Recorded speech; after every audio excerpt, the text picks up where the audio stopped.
Vamos com a nossa entrevista no dia de hoje. Ao vivo, eu converso com o vereador do PMDB, Tiago Dalsasso. Vereador, bom dia. Bom dia, Hércules, aos ouvintes da Rádio Clube, em especial os neotrentinos. É sempre muito bom estar aqui para levar as informações a eles. Vereador, tivemos sessão na Câmara desta última segunda-feira. O que podemos aí destacar dos trabalhos do vereador Tiago? Então, Hércules, nós podemos começar destacando uma indicação que eu fiz, que é sobre um assunto bem polêmico, que é a reposição salarial. Todo mundo recorda que no começo do ano foi alvo de muitos discursos e que algumas vezes falou-se que a reposição salarial não seria possível por causa do limite prudencial. Então, mediante os últimos acontecimentos, onde que a gente passou pela Câmara aí com meu voto contrário, mas foi aprovado projetos com criação de vagas para mais servidores comissionados. Eu fui pesquisar então a questão da folha salarial da prefeitura, da despesa com o pessoal no site do Tribunal de Contas. Eu encontrei lá que no primeiro quadrimestre desse ano, a gente gastou com o pessoal 47,01%. No segundo quadrimestre, a gente gastou 46,15%. Isso em reais, a gente vai falar que no segundo quadrimestre a prefeitura pagou com despesa de pessoal 19.092.651,20. O limite prudencial ele é 51,3%. Então, o limite prudencial eles poderiam gastar até 21.224.058,35 numa conta. Se a gente fizer uma matemática básica e colocar os 8,33% que é a reposição salarial dos servidores, nós iríamos ter gastado no segundo quadrimestre 20.683.069,04. Então, nós estaríamos abaixo do limite prudencial. Então, é só para levar ao servidor público, ao povo, de que se não deu a reposição com a desculpa do limite prudencial, não faz muito sentido, porque mesmo aplicando a porcentagem da reposição, ainda estaríamos 540 mil reais abaixo do limite prudencial, sendo que o limite máximo é 54%, mas acima do limite prudencial sofre sanções, então não pode passar disso. Então, mas com a reposição nós ainda estaríamos abaixo. Só para esclarecer ao povo, então eu ainda nessa indicação apresentei esses números com fonte do Tribunal de Contas do Estado de Santa Catarina. Então, mediante isso, pedi que a prefeitura fizesse a reposição salarial a eles. Então, pelo vereador Tiago Dalsasso, por esses números, se a prefeitura quisesse ter dado essa reposição, poderia, porque estaria ainda dentro da lei. Sim, dentro da lei pelo limite prudencial, sim, pela responsabilidade fiscal. A prefeitura pode ter outros motivos para não ter dado a reposição? Pode alegar falta de dinheiro? Pode, mas não pode alegar que estava no seu limite prudencial, porque tem uma folga que, pelos números, permitiria que essa reposição fosse concedida. Então, pode ser falta de dinheiro? Pode, mas enquanto que você fala que você não tem dinheiro, você aumenta vagas de comissionados. Você pega o cargo de chefe de serviço de saúde e diretor de expediente, que era um cargo de confiança, porque era de provimento comissionado, mas necessitava ser ocupado por um efetivo, e você revoga a lei anterior, parágrafos, e não necessita mais que esses cargos sejam de efetivos, sem uma devida explicação. Então, por isso que eu busquei esses números até para apresentar à população. Além disso, o que mais foi apresentado pelo vereador? Então, nessa última sessão, nós tivemos aí a aprovação do meu projeto de minha autoria, que ele torna obrigatório que a Secretaria de Saúde e Educação, no início de cada ano letivo, faça os exames auditivos e oftalmológicos nos alunos matriculados na rede de ensino público. É um projeto que não causa custo. Levantou-se uma discussão, de que ele seria inconstitucional por gerar custos, mas eu apenas utilizo a estrutura existente, o SUS e a Secretaria de Educação com os professores. Então, depois de tanto debate, ele foi à votação na última segunda e foi aprovado. Então, a gente pode dizer, foi por 8 votos a 0, mas o presidente também se mostrou favorável, então a gente pode dizer que foi até por unanimidade. Então, agora segue ao prefeito para que o prefeito sancione ou vete. É um posicionamento dele. Eu lembro que esse projeto foi o mesmo de São João Batista, que foi sancionado pelo Daniel. Então, é algo bom para o nosso jovem, né? Então, esse foi o projeto que eu coloquei em pauta e foi votado e aprovado na última sessão.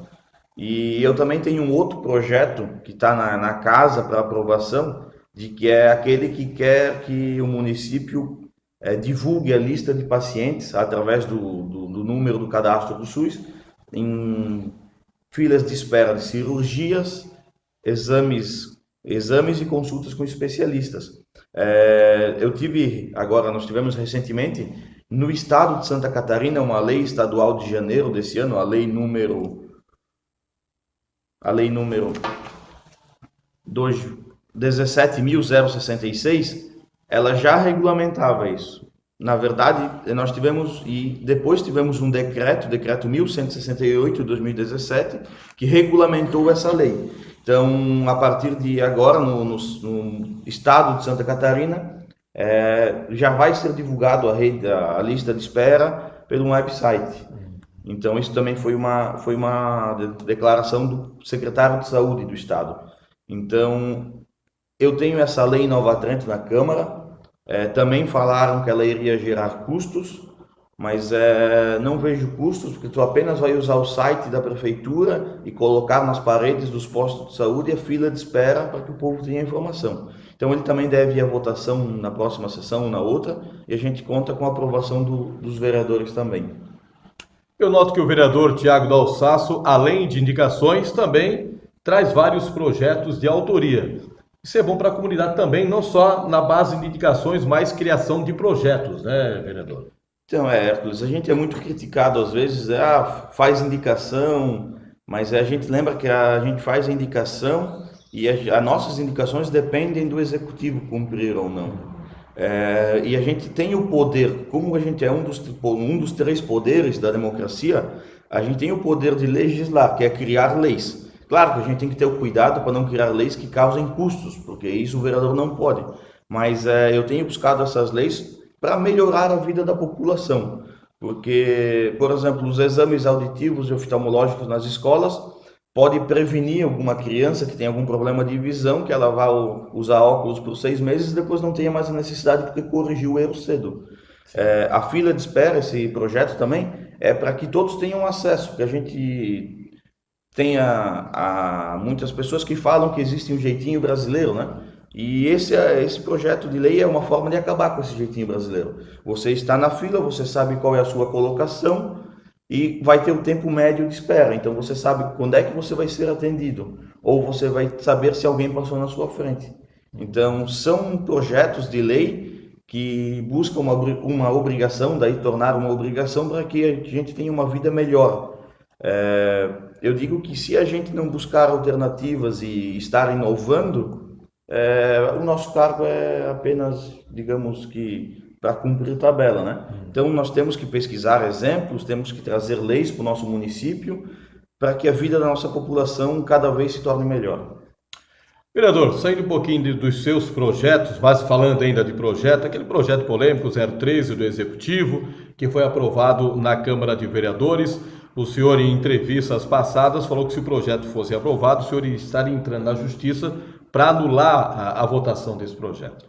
O senhor permanece com essa ideia, já entrou na Justiça, está pensando sobre isso? Como é que está a posição ainda do vereador Tiago em relação a esse projeto que já foi aprovado na Câmara? Então, Hércules, esse projeto foi aprovado, a gente não tem muito o que discutir, porque a situação defende muito esse projeto, né?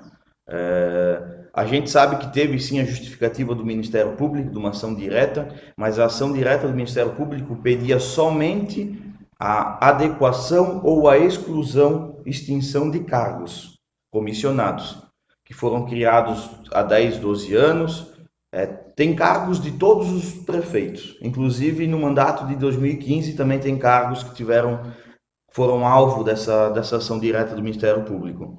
Então, a gente entende que nesse projeto colocou-se as outras coisas que não faziam parte a ele. E sim, a questão da sucumbência, que é a maior polêmica, ninguém nunca disse que alguém ia ficar rico com isso, mas a gente tem que esclarecer muito claro de que antes dessa lei, desse projeto de lei, já existiam os honorários advocatícios, e esses honorários advocatícios, quando uma causa ganha, ficavam sim com a estatal. Por exemplo, como foi falado de que tem uma causa de 600 mil, que vai ficar 60 mil para advogados, que a Celesc vai pagar mais de 60 mil. Antes ela também pagava mais, mas esse dinheiro ficava para o município. E agora não vai ficar mais. Por isso que nós falamos tanto disso. Mas a minha posição sim é ir à justiça. Eu até já me reuni com o meu advogado, até estendo o convite aos vereadores que quiserem fazer parte disso comigo. A gente sabe que é facultativo, mas a gente entende que quem é contra a sucumbência pode sim participar, né? Mas o vereador Tiago vai e eu vou protocolar contra uma inconstitucionalidade da sucumbência. Para te trazer exemplos muito claros, tem casos no STF, Superior Tribunal Federal, de que dá pela inconstitucionalidade, e trazer um caso muito mais simples. Aqui na 4ª Vara Regional nós tivemos um caso de Brusque, e o Tribunal da 4ª Vara Regional deu inconstitucional em Brusque. Então Brusque teve a inconstitucionalidade dada pelo tribunal.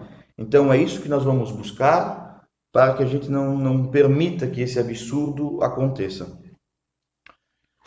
Vereador, algo mais a colocar nesse dia? Então, Marcos, eu queria destacar a nossa ida a Brasília, né? Nós tivemos lá na semana passada, ficamos na terça e na quarta um trabalho muito intenso. Aí levamos 5 solicitações, 5 reivindicações. Fomos atendidos em 4 e uma ficou para o ano que vem. Levamos a reivindicação para o Peninha para conseguir a van para a PAI. Nos reunimos com o ministro Osmar Terra, do Desenvolvimento Social, fizemos a solicitação a ele, o Peninha já havia feito, mas fomos para, de fato, conseguir uma declaração dele, uma afirmação dele que viria. Então nos reunimos ainda na terça-feira e ele nos prometeu mandar essa van para a PAI, 100%. E essa semana eu recebi uma ligação do gabinete do deputado Peninha, pedindo para que o município de Nova Trento se cadastrasse no programa 55.000.2017.0019. Assim eu entrei em contato com uma pessoa responsável pelo cadastro da prefeitura e eles já o fizeram. Então no começo do ano a PAI Nova Trento receberá esse veículo van para a PAI, mandado pelo Peninha, pelo ministro e conseguido pelos nossos vereadores. Levamos ao Mauro Mariani uma reivindicação de dinheiro para a saúde. O deputado federal Mauro Mariani, do PMDB, mandou 50 mil reais para a saúde. Vai chegar também início do ano que vem. Levamos uma solicitação ao senador Dário Berger, um grande amigo, por sinal, de que já de fato, em questão de minutos, sinalizou de que destinará o ano que vem para Nova Trento 100 mil reais também para o custeio da saúde. Então, conseguimos 150 mil reais para a saúde dos deputados e senadores do PMDB e conseguimos 140 mil reais de uma van também para Nova Trento, para a PAI, do PMDB. Aí passamos no deputado federal Jorginho Melo, representante da vereadora Cristina, ela já havia feito a reivindicação, levamos a nossa reivindicação assinada também pelos nossos vereadores, pela nossa bancada, e o Jorginho Melo garantiu de que em fevereiro ou março de 2018, o Conselho Tutelar receberá um kit. O que tem nesse kit do Conselho Tutelar? Um veículo para 7 lugares, 5 computadores, uma geladeira, uma impressora e um bebedouro. Também aproximadamente num valor de 130, 140 mil reais. Então, essas foram 4, das 5, essas foram as 4 reivindicações atendidas. A 5ª reivindicação era um caminhão de lixo para a cidade de Nova Trento. Fizemos ela ao deputado federal Peninha. Porém, como Nova Trento não havia se cadastrado no edital da FUNASA desse ano, não foi possível que a gente conseguisse nessa viagem esse caminhão de lixo. Mas o Peninha solicitou a nós e nós estamos encaminhando ao prefeito também um ofício solicitando que no ano de 2018 Nova Trento, fique atento ao edital que a Funasa irá lançar para se cadastrar no edital para que possamos conseguir o caminhão de lixo para a nossa cidade. Esses foram nossos pleitos em Brasília e eu fico muito feliz de que em uma viagem de 2 dias a gente conseguiu aproximadamente em reais 430 mil para o município de Nova Trento, sendo que no começo do ano nós já havíamos conseguido 520 mil reais. Então, no ano de 2017, que nem acabou, o PMDB e o PR trouxeram para Nova Trento 950 mil reais. Eu digo que é a oposição que mais traz dinheiro para a situação. Se tu fizer um comparativo aí de cidades com o mesmo porte de Nova Trento, eu duvido que alguma oposição trouxe tanto dinheiro para o município. Nós, em nenhum ano de trabalho, trouxemos 950 mil reais. Então, nós temos o direito de exercer o nosso papel de legislar e falar a verdade para o povo de alguns projetos, de alguns absurdos, porque nós não criticamos, nós fizemos críticas construtivas, nós construímos junto. Porque eu faço um projeto de lei para melhorar a vida da população, busco recurso e me posiciono sim a favor de projetos bons e dos ruins contra. Então, fazendo esse balanço da nossa viagem e dizer que no ano 2017 foi muito produtivo também nessa questão de recursos, porque eu arrisco a dizer que nós conseguimos mais dinheiro para Nova Trento do que os vereadores da situação conseguiram. Este é o vereador Tiago Dalsasso, do PMDB, conversando conosco neste dia. Obrigado, vereador. Eu que agradeço, Hércules, a ti, a Rádio Clube, a Nova Trento News, e que façamos aí todos um bom final de semana. Vereador Tiago Dalsasso fazendo um balanço dos seus trabalhos na Câmara de Vereadores e também destacando os resultados positivos que ele, junto com vereadores do PMDB e do PR, conseguiram numa viagem na última semana na capital federal, Brasília.